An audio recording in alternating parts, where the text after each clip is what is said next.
Hey, how are you? I'm doing phenomenal. How are you? I'm doing okay. I'm hanging in there. Thank you for doing this with me as we do our the Artist of the Day interview series. We're going to be chatting about art. I know you and you know me, but I don't know you. Like, where are you from? I think I know, but you're a New Yorker. My family are groups and generations of New Yorkers. They actually took me to Florida. So I am born and raised Floridian. Technically, I'm a New Yorker because I have my 10 plus years in New York. So you know what I mean? Like I got the stamp. I got the stamp. But yeah, I'm originally from a very odd and strange place. An odd and strange place. Yeah. Yeah. Are you just gonna leave us wondering what that means? Is it just Florida in general is an odd and strange place?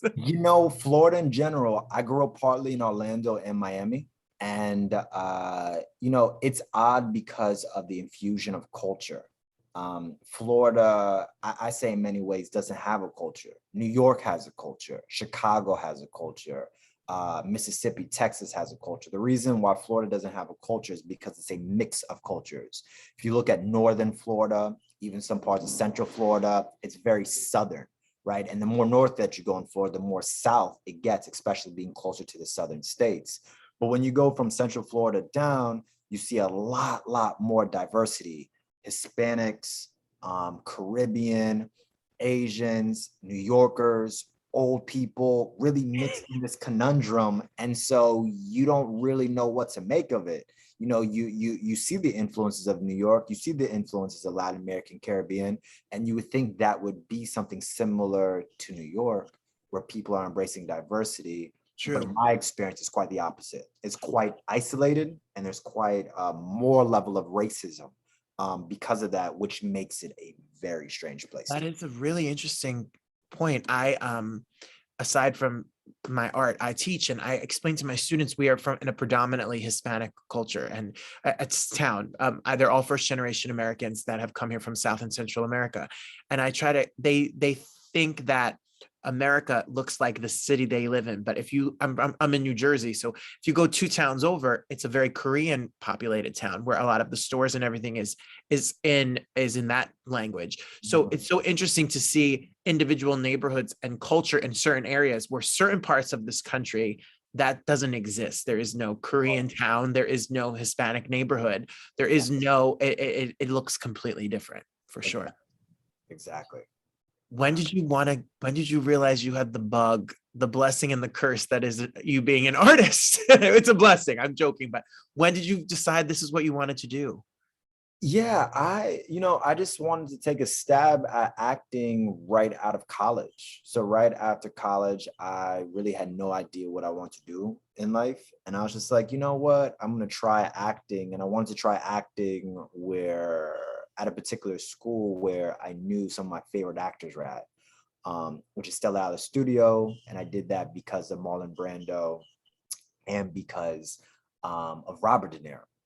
And it was very clear to me that I wanted to take those steps in that direction and wasn't sure how, but I knew I was gonna learn this thing. I was going to do this thing. Um, however it looked, not with necessarily a full-on plan, but of I'm gonna do this and I'm gonna be a part of this world. You know what I mean? uh, Sure. for you, where I think you have a bit of a really unique dynamic of having this level and this understanding of loving and doing this thing, and then partially being removed or fully removed from this thing.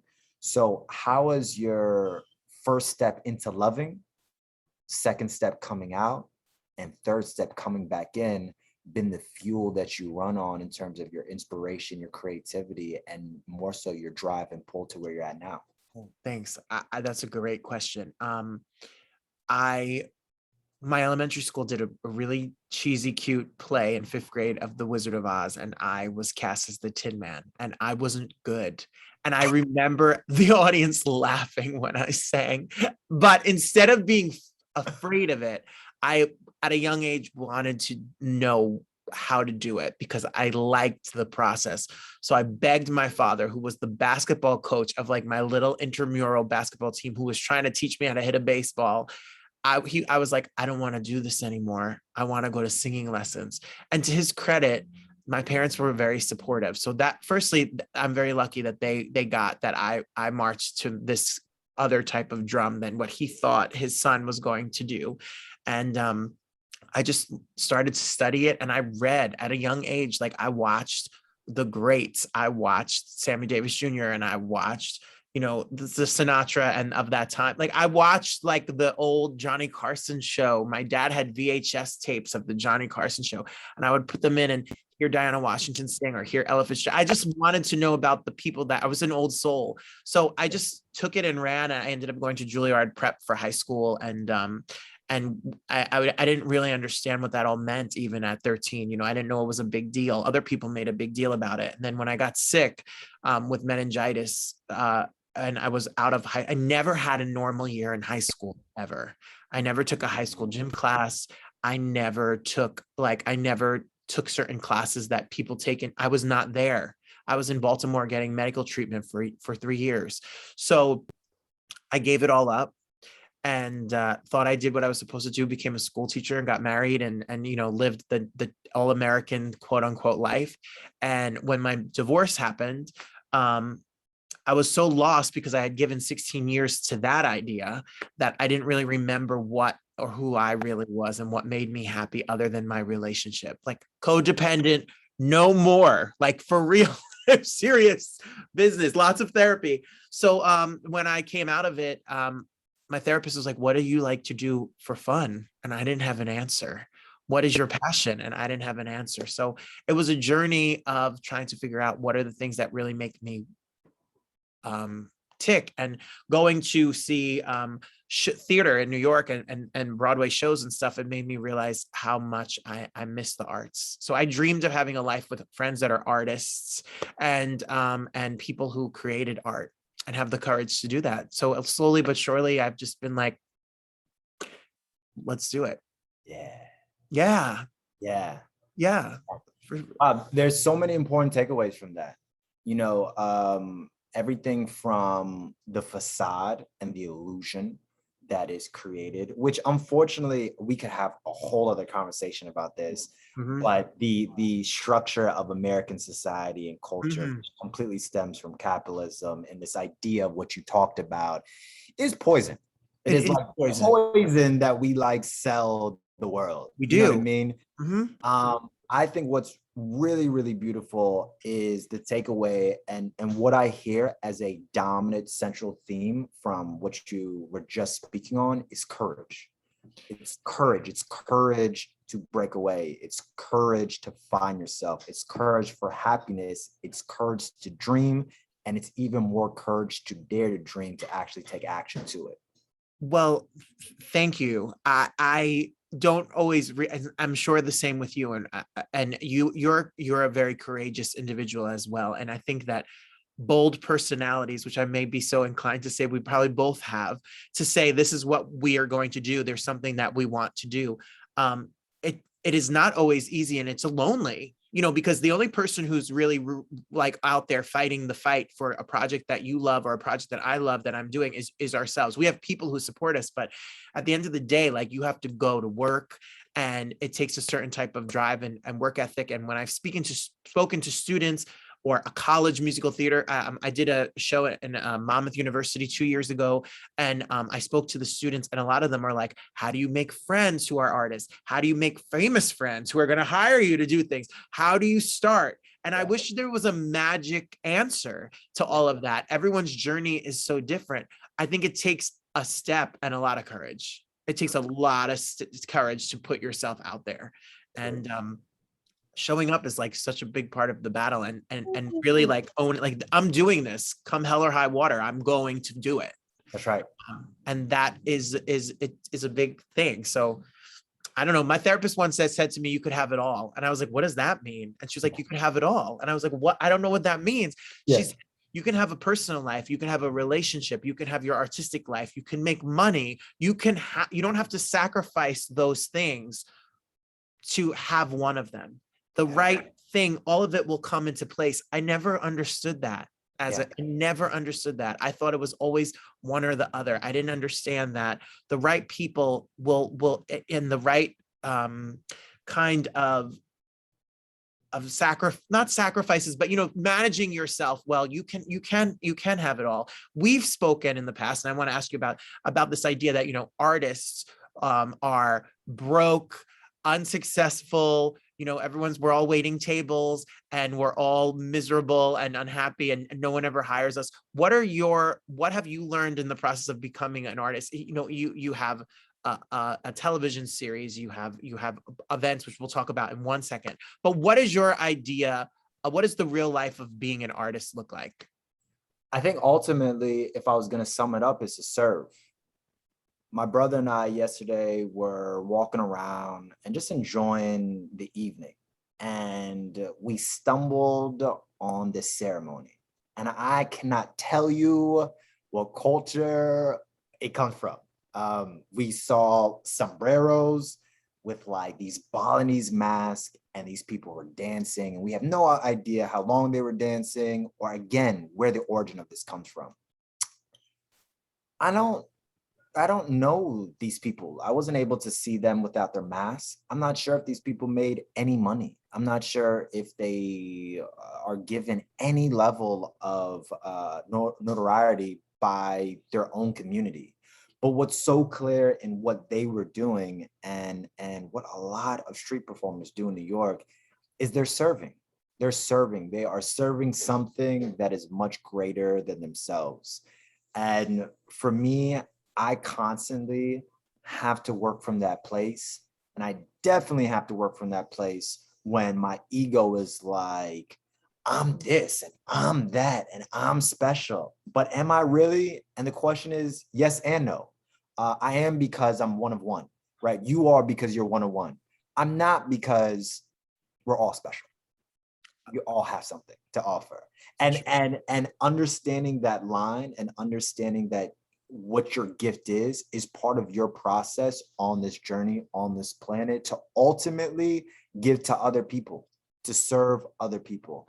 Artists that I think that I really admire, I feel like embody this fully. And so, I say the biggest thing for me is to understand what is outside of yourself to serve for others.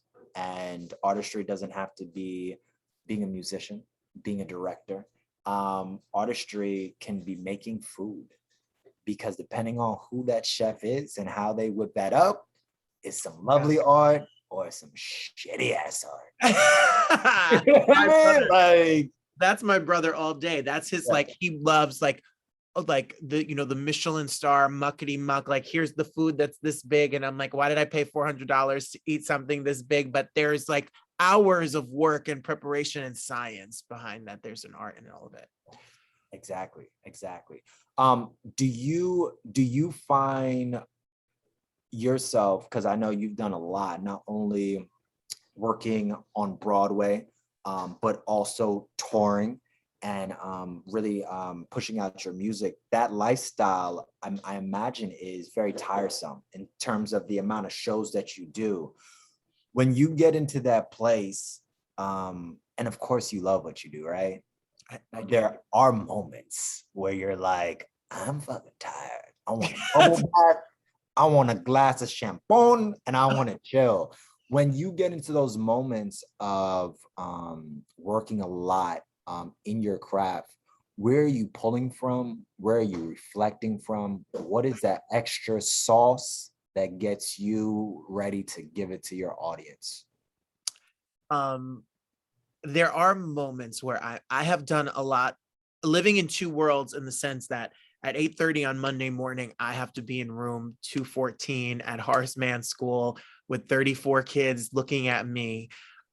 doing shows on the weekends, traveling. I just came back a couple of weeks ago from Detroit Pride. I flew home Sunday night. I landed at Newark Airport at 11:30. I'm in my classroom. I've taught for weeks where I've shown up at Newark Airport on the red eye from LA and landed at 7:30 a.m. and got to my classroom at 8:30. That part is hard on your body, like that part is hard because they're both demanding. But I run on anxiety and fear. Yes. I am afraid of losing time. I'm afraid of the time that the 16 years that I didn't do this. So I always feel like I'm running to catch up. And I also run on, I know that for me to feel satisfied at the end of a life is a life well led and lived, and I want to live it. Like I have if I have to be tired for a day, but I get to be in LA to do a show and come back and teach some kids, I live a very blessed life. I'm very grateful. So I try to live that, and I get a lot of support. And I think what you said before is so true. It's about serving.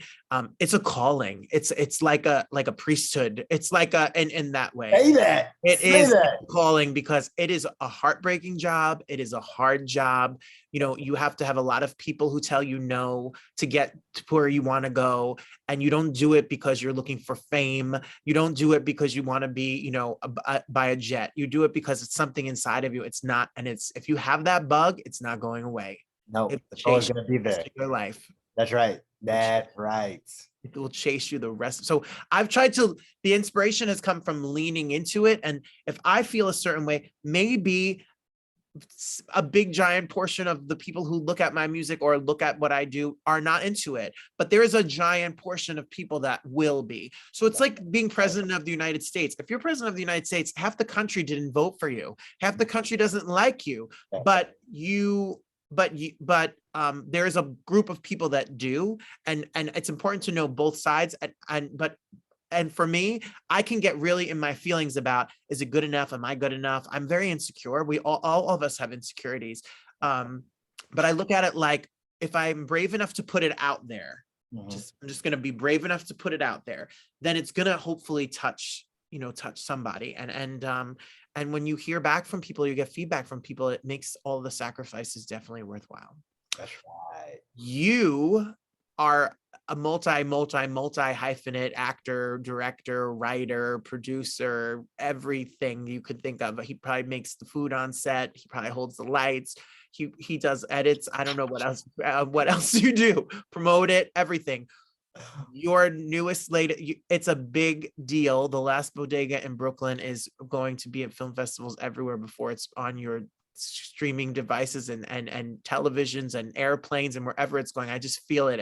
I'm sending those vibes out there to you. How did it come about? How long have you worked on it? What is it? Tell us about it. Last Bodega in Brooklyn is about an Afro-Latino family that own and operate a bodega, and across the street is a new organic store owner trying to push them out of their business and their community. El Negro is not a nice guy. No, he's not. El Negro is not a nice guy. Well played by Jeffrey C. Wolf. The idea came to me because really I had been thinking about gentrification in Brooklyn for quite some time because of my family. Brooklyn is growing up a second home, and now it is a first home, living in New York, and really seeing the effects of gentrification, because I would come to Brooklyn every single year. Every single year of my life I was here, if not once, several times a year.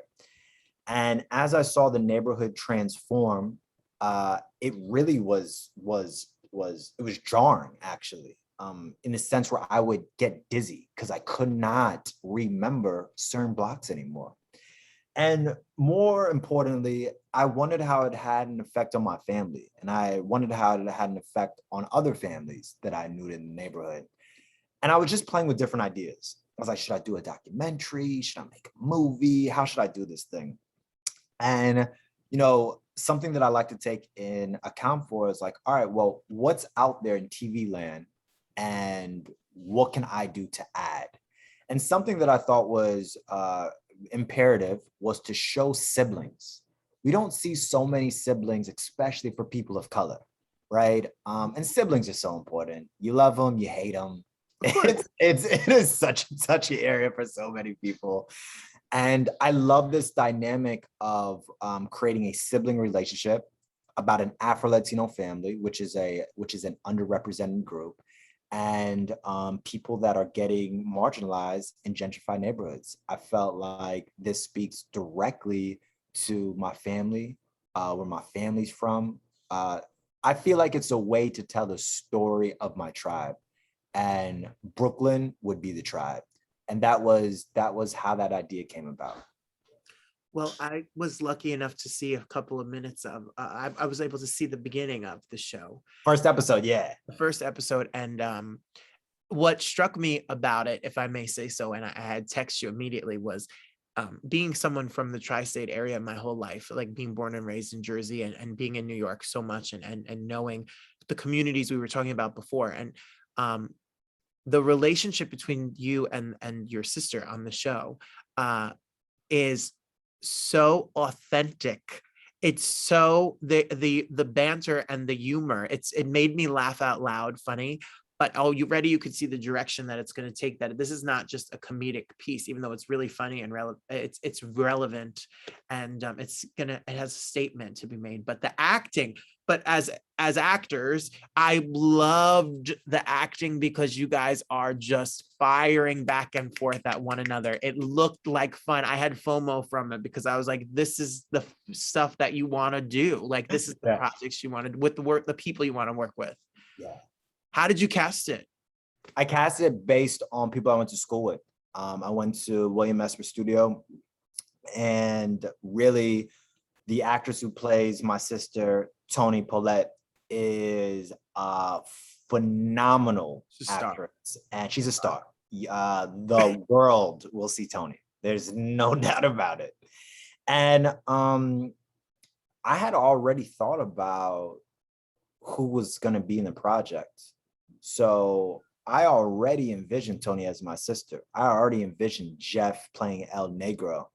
And when you know actors work and you've worked with them, be it in class or on stage or on set, it's very easy to write for them in my process, because not only do I know what you can do, I kind of feel like I know what you might be interested in pushing a little bit. And that was the process of it, is and really Last Bodega and any projects are really, and for me, they're family projects. You know, when you work on a project with someone, the greatest part for me about making something is getting to work with people that I love. I'm with these people, we're grinding for a minute. You know, if you're bringing in toxic, if you're bringing diva, if you're bringing in over ego energy, bro, you got to go. No, and my family is so strong that we will shut you down, because we're a crew. Like, we will shut you down. So if you're bringing that, it's not good, because we all rock together. So you know what I mean? But we want to give love. So this is a synergy, not where it's a contrast. So that's really that's part of the process, definitely, in terms of creating it. You know, when you are creating music, when you're doing an album, or when you're focusing on a single, do you have a group of people, friends, family, engineers, producers, features that you kind of go to, or do you have a go-to squad in your creation, in your process? It's changed over time a little bit. Some people have stayed forever. It always, for me personally, my parents are not together. I have one brother, no other siblings. So even though my parents are in separate houses, my immediate family is still, for me, I'm lucky enough that they're my go-to sounding board, because I know that they keep it real. So I would start with them. And then I love my old school friends who I can go to and say, hey, I think I'm going to make an album. I'm going to do a show. Because like, they know me from high school. They know me for a long time. They're not interested in knowing me because I did something like this. Like, they're not looking to act in a show I do. They're not looking to sing on stage. So I think it's really important to keep real, genuine, authentic people around you, even when you're in this, you know, artsy world. It's sometimes a little fake and different. So I love those people to start with. But yeah, I do. Matt Gould and Griffin Matthews, they wrote the single I Think He Knew, which is a story about a father and a son, and the son coming out to the father. They are the reason that I started and went to William Esper as well. They're the reason that I started singing again, because I saw one of their works and reached out to them, and they let me into their artistic family and kind of gave me the space to explore and be who I was with their guidance. So they rank real high for me. And my band and musicians and arrangers, I kept 2 arrangers on the album that arranged the whole thing because I just liked the way they worked. The musicians have changed because sometimes musicians are a little bit like actors. They are busy or difficult, and it's been a process to learn how to be a boss. And that is the line where I'm like, that behavior or that not showing up prepared or not being available or not responding to my messages, that gets to me. So I'm on the process for finding my own tribe, but I did work with 3 musicians for the last shows and they're amazing. So Brian and Drew and Joe were with me, and I think that I found them. I think I'm ready to stick with them. And then the album came out on LML Music, which Lee Lessig produced it, and he's like a fairy godfather in the sense that he's, he has put out albums and toured, and he had a lot of insight. So I was very lucky that it took a lot of I had to kiss a lot of frogs to get my team together, for sure. And it's still growing. It's still I'm still trying. That's right. I actually think it's a forever ongoing process. But for sure. As 1 turns into 2, yes, turns into 4, and it's you're not supposed to have all of them day one. I don't think so either. How about you? Like it takes a village to film stuff. So I'm sure you had to really trust a lot of find good people. Yeah, well, I got super lucky because on my first project, I did a project about a New York City subway that narrates the lives of passengers, and each episode changes. That was my first digital series that I wrote, directed, and acted in. And it's very thinking about it.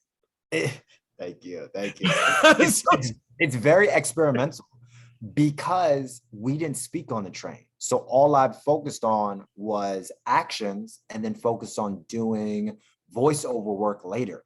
And I told everybody, I was like, look, this may come out like shit. I don't know, because I don't actually have a reference for anything on TV like this. So this may suck. Like I was straight up with everybody. I was like, I don't know how this is going to be. Funny enough, everybody was on board, and it's really the beginning of my actors. For the directors, it's just kind of one of those things where I think people that come into your life for different reasons show up in different areas, and the most important thing that you have to do is listen. I had the DP of Last Bodega in Brooklyn. We became good friends because our mutual friend goes to Esper and was like, hey man, we should go meet this guy when we were hanging out one night. That's how we met. And this guy, I didn't know this guy's skill set. This guy didn't know my skill set, but we started creating from there. And a lot of these incidents are like that, where they're not this kind of like this grand kind of like, I'm in a club and this person walks in and the light hits them and then they're shining and they're like, oh, hello. I am here to help your creations, make your creations beautiful. Like, it's just like, I'm chilling on a corner and like someone walks up to me. You know what I mean? It's so minute that you could potentially overlook something very special that's right in front of you. Yes. Well, that's what's so fascinating to me too. Building your team, finding people to collaborate with. I told people who have asked me that question before, anyone that I have personally known that has gone on to like successful career, done Broadway, like the Broadway world or theater, or from Broadway to television. Like I say to people, you start you don't start that way. Like no one's going to be friends with, I don't know, pick a famous actor. Like you're not going to meet them at Starbucks, but there's someone in your acting class. There's someone you met at doing a workshop in a off Broadway show. There's someone you met in a student film. There's someone you met in a short that you like the way that they work and you can make great work, and who knows where the road is going to lead with them. Like you can't dismiss people because they're starting out. You can't dismiss people because they're just out of school. You can't just, everyone has to start somewhere. And then you take that journey, and then as you both grow, who knows what's going to happen. But someone said to me when I was going to acting school, that was an actor, they said, stay close to the people you go to acting school with, because who do you think I hire? They're my people. Like we went through this together. Like it is an experience that you've done, I've experienced, and you've experienced. And then you keep the people that you build a relationship with, and you go make some good shit together. That's what the whole point of it is. Yeah, exactly. I couldn't agree with that more. It's not so much about looking up, it's about looking in front and right next to you. Yeah. Absolutely. Same with the team. Like we were talking the other day, you don't need some big muckety muck, person to get you to I just want people who are going to work. Let's just go. That's that want to put in the work. Let's go. Yes. Put in the work. Let's go. Exactly. So where can we keep up with you? Where can we start? What's next? Tell us. Where's Last Bodega in Brooklyn going to be? What festival is it in soon? And what's the update? So I'm heading out to Austin next week. We are doing our premiere in Austin. Not in the nation, but particularly in Austin next week. And then from there, we have a couple more festivals. So we're really just in the festival circuit. Last Bodega will definitely will be picked up on a streaming service. So I will keep people updated. If you want to follow Last Bodega, you can go to Last Bodega in Brooklyn on Instagram and follow us. And not only can you get these updates, but we also have monthly events where you can see comedians and you come hang out with me. Some cast members drop by, which is a lot of fun as well. So you can definitely not only will you be able to experience the show, but more importantly, you'll be able to experience community building with the idea of gentrification. This was a way to combat that and bring people together. And it just, in terms of everything else, we have more things, but that's under wraps right now. I hear you. But that will all be dropped on the gram. So follow the gram to know. Follow the gram. Right now, this whole entire summer you've been, and maybe even in spring, but I know definitely from summer, you've been crushing it on tour and with your music. And what's next for you? Are you staying on tour? Are you working on some new music? And where most importantly, can people hear your music and find you? Well, thank you. We are working on I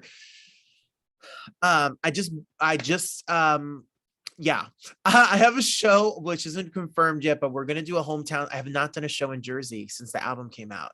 So all the people who were too scared to head over to New York, especially in COVID, or whatever, we're going to do a hometown show by the end of the year. And we're booking a spring tour from here to Florida over the course of 2 weeks. And it's going to end. I'm so excited for you. It's going to end on, I could say this, I don't care. We're going to end on the day before Easter, that Holy Saturday, April 16th. If you're a Easter celebrating person, back in New York, we're going to do a show at Green Room 42, which is in the Yotel Hotel, which is off on 42nd Street. Oh, that's a phenomenal hotel. Wow. And we just got confirmation that they want us to end this week. It's the first time that I'm doing a consecutive group of dates. Yes. So I will be starting here and we'll be going down the East Coast, and it's going to be an experience for sure. And you have to let me personally know when your next show is. Absolutely. In New York. There, yes. Definitely coming back again. But the music is out. You can listen to it on Spotify or Tidal or Apple Music or Amazon or wherever. And the great thing is, if you're someone is it just your name that people search for? Robert Bannon. The album's called Unfinished Business. You could go to robertbannon.com and buy it. And some people have bought there are physical copies. I don't own a CD player, but my music skews older. Yeah. So if you're of a certain age and you still rock with the CD player in your car or in your house, you can get a copy of it. Shamelessly Yes. promote it on Yes. even Walmart, Yeah. even on Walmart.com or Amazon or Barnes and Noble or wherever. Phenomenal. Phenomenal. Phenomenal. Sounds so obnoxious, but if Not I at don't all. sell it, Not at who's gonna all. sell it? Yeah. If you don't tell it, I'm going to tell it. That's I'm going to be like, go to robertbannon.com right now, download or buy a CD. You need it. You need it in your life. Thank you. Mosiah, I think you are such a light in this world. You are doing such big things. You inspire me on a daily basis. I appreciate you. I can't wait to see the rest of the episodes of Last Bodega in Brooklyn. I'm so excited to see where this road takes you. It's only the beginning. Yes. And I feel equally inspired. And that's part of, for people that don't know, Robert and I worked on a project together. And I saw immediately how Robert was pushing. He was piecing together a tour. I was like, I have no idea how he's doing this, but this guy, he's a go-getter. He's ambitious. He is serious about his craft. And that's automatic love in my book because it shows that you're dedicated and you're committed to this. And how can you not be pulled into that? So I appreciate you, man, and really being a trailblazer with like, oh, you think you need all this? No. I do this, and trust, I'm gonna do it how I want to do it. But it's the energy. It's good energy, vibrations. Right. I never had met you. I didn't know you. We were doing this project. We went on an interview. I was on a vacation with my family in COVID down the Jersey Shore, sitting on a balcony, and I'm like, there's something about this. You could tell. And I never saw you act before until I saw this first episode. That's right. I'm not just saying this because we're friends and we're here on this interview right now. Like, I literally was like, oh, damn, this guy writes and directs and he's nice and he's a go-getter. But a lot of people can be nice. A lot of people can work hard. Yeah. This guy acts. He's acting. He's acting. Yeah.